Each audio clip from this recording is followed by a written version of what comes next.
Radhe Radhe friends, आप सभी को एकादशी की हार्दिक शुभकामनाएं। तो आज मैं इस वीडियो में आपको अपनी एकादशी पूजा विधि दिखाऊंगा। बहुत ही सरल पूजा विधि है। हमने पहले सत्यनारायण भगवान की फ़ोटो ली है और यहाँ पे मेरे पीतल के लक्ष्मी नारायण जी हैं। हमने पहले एक कलश के पात्र में हमने जल भर के रख दिया, जिस पे स्वास्तिक बनाया।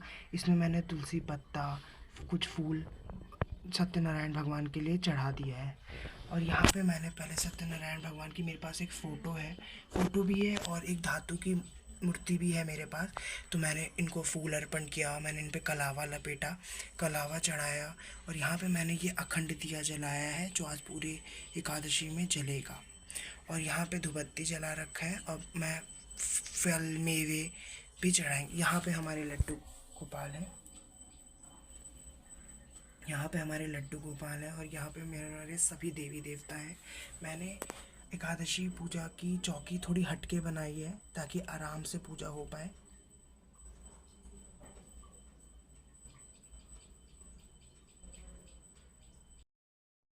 उत्पन्ना एकादशी। सूत जी बोले, हे ऋषियों, इस वृत्तांत और उत्पत्ति प्राचीन काल में भगवान कृष्ण ने अपने परम युक्त युधिष्ठिर से कही थी। वही सब मैं तुमसे कहता हूँ।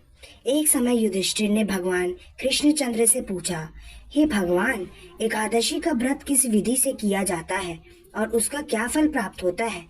उपवास के दिन जो क्रिया की जाती है, आप कृपा करके सब मुझे विस्तार पूर्वक कहिए।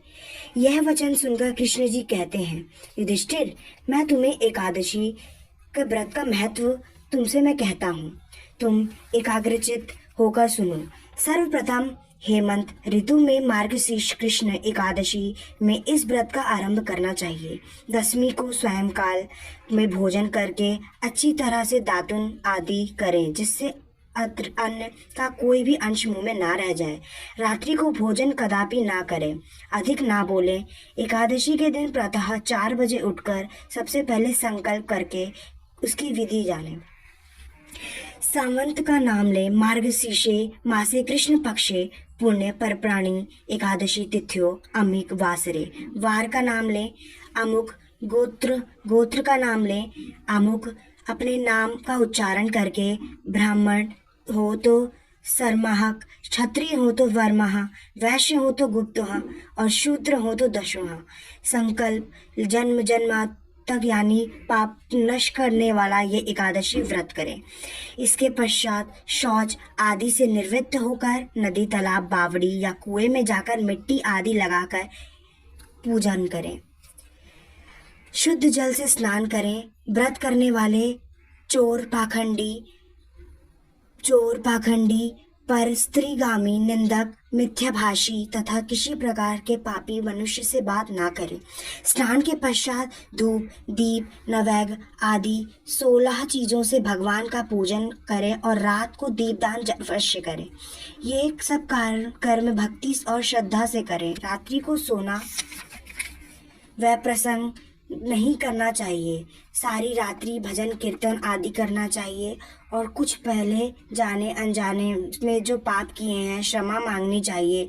धर्मात्मा पुरुषों को कृष्ण पक्ष तथा शुक्ल पक्ष दोनों एकादशियों को समान समझना चाहिए।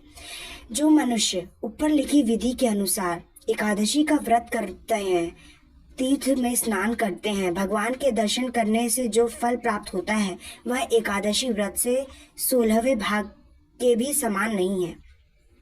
व्यतिपात के दिन दान देने से लाखों यज्ञ का फल प्राप्त होता है। संक्रांति से 4 लाख गुणों तथा सूर्य चंद्र ग्रहण में स्नान दान करने से जो फल प्राप्त होता है वही पूर्ण एकादशी के दिन व्रत करने से प्राप्त होता है। अश्वमेध यज्ञ करने से 100 गुना तथा 1 लाख तपस्विनी और 60 वर्ष तक भोजन करने से 10 गुना, 10 ब्राह्मणों अथवा 10 ब्रह्मचारिणियों को भोजन कराने से 1000 गुना पुण्य भूमि दान करने से होता है। इससे 1000 गुना पुण्य कन्यादान का होता है और उससे 10 गुना पुण्य विद्यादान का होता है। विद्यादान के 10 गुना पुण्य भूखे को भोजन कराने से होता है। अन्न दान के समान इस संसार में कोई ऐसा दान नहीं जिससे देवता और पितृ दोनों तुम पर प्रसन्न हो। एकादशी के व्रत का पुण्य सबसे अधिक होता है, 1000 यज्ञों से भी अधिक इसका फल होता है। एकादशी का व्रत का प्रभाव देवताओं को भी दुर्लभ है। हे रात्रि को भोजन करने वाले को उपवास का आधा फल मिलता है और दिन में एक बार भोजन करने वाले को उसका आधा फल मिलता है, परंतु निरंजन व्रत रखने वाले महत्व तो देवता भी वर्णन नहीं कर सकते। युधिष्ठिर बोले, हे भगवान, आपने हजारों यज्ञ और लाखों गौदान को भी एकादशी के व्रत के बराबर नहीं बताया, सो यह तिथि सब तिथियों से उत्तम कैसे हुई? आप विस्तार पूर्वक मुझसे कहिए। युधिष्ठिर के वचन सुनकर भगवान श्री कृष्ण बोले, हे युधिष्ठिर, सतयुग में मुर नाम का एक दैत्य था। मुर नाम का एक दैत्य था। वह अत्यंत बलवान और भयानक था। उस प्रचंड दैत्य ने इंद्र, आदित्य, वसु, आयु, अग्नि आदि सब देवताओं को पराजित करके भगा दिया। तब इंद्र सहित सब देवताओं ने भयभीत होकर शिवजी से अपना दुख कहा।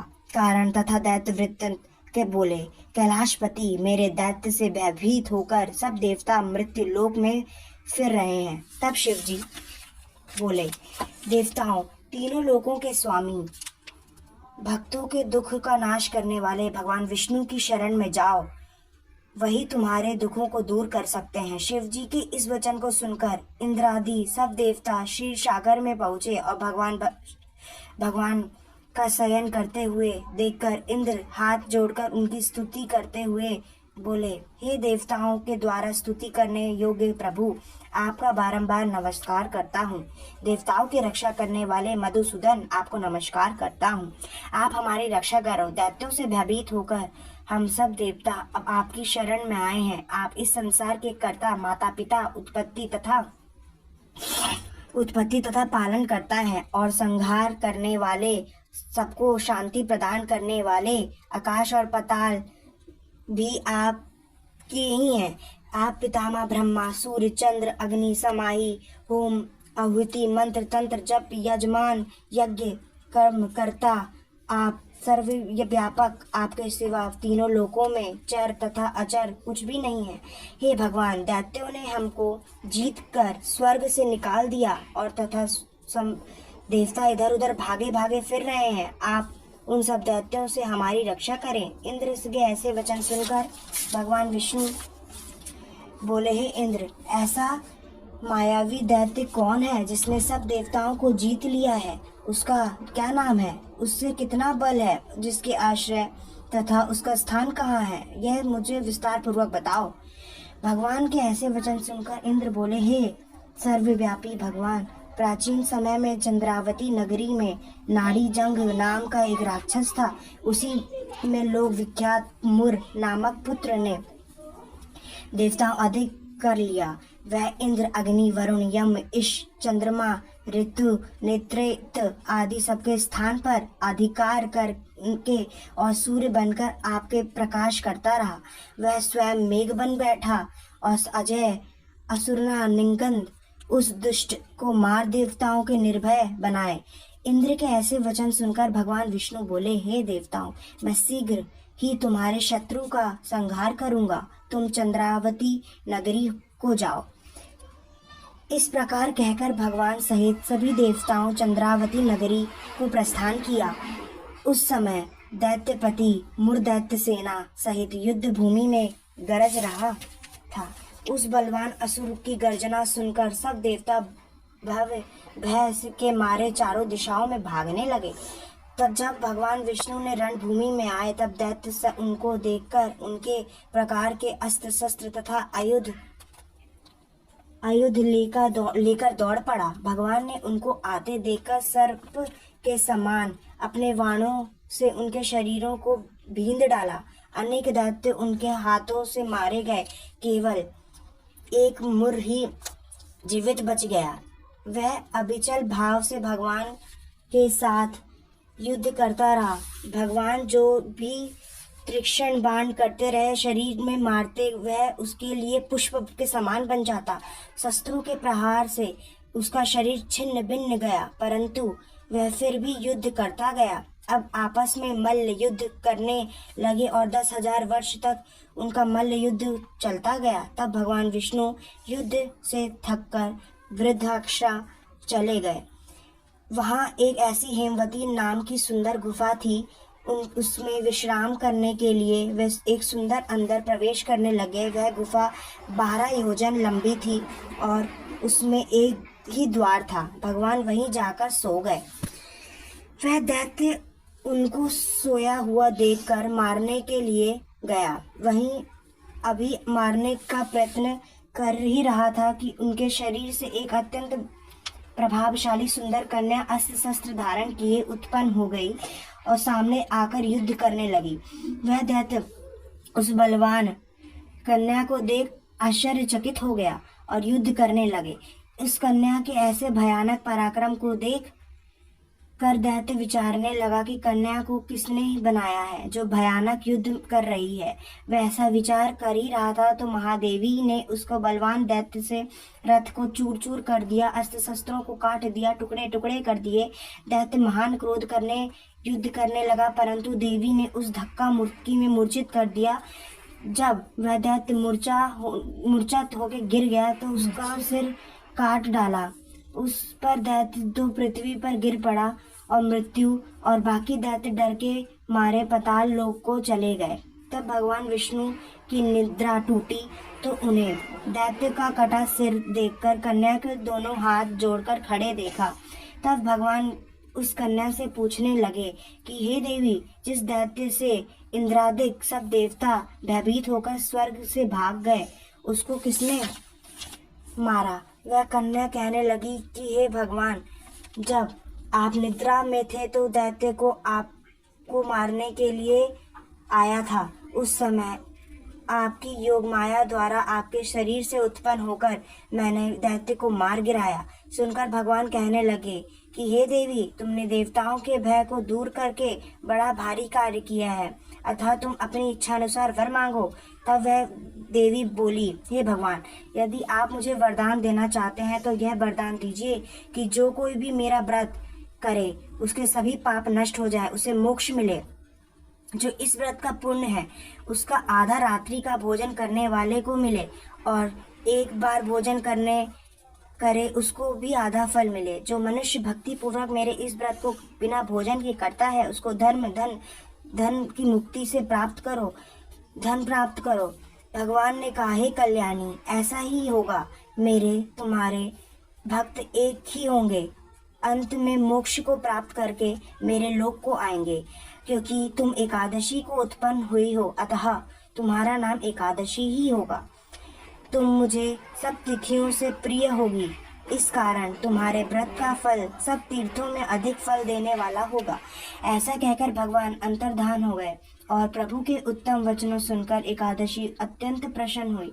भगवान श्री कृष्ण कहते हैं कि युधिष्ठिर, सब तीर्थों के फल एकादशी व्रत का फल सर्वश्रेष्ठ फल होता है।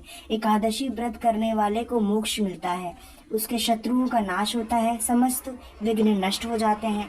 यह मैंने तुमको एकादशी की उत्पत्ति का सब वृत्तांत बताया। एकादशी पापों का नष्ट करने वाली तथा सिद्धि की देने वाली उत्तम पुरुषों को दोनों पक्ष की एकादशियों को समान ही मानना चाहिए, कोई भेदभाव नहीं करना चाहिए। जो मनुष्य इस एकादशी के महत्व को पढ़ता अथवा सुनता है उसे यज्ञ का फल प्राप्त होता है और वह करोड़ों वर्ष तक विष्णु लोक में वास करता है, वहाँ भी उसका पूजन होता है। जो मनुष्य एकादशी महत्व के चौथे भाग को पढ़ता है उसके भी पाप नष्ट हो जाते हैं। विष्णु धर्म के बराबर दूसरा कोई और धर्म नहीं है और एकादशी व्रत के समान और कोई व्रत नहीं है। इसी प्रकार एकादशी व्रत समाप्त हुआ। बोलो श्री नारायण विष्णु की जय, लड्डू गोपाल की जय।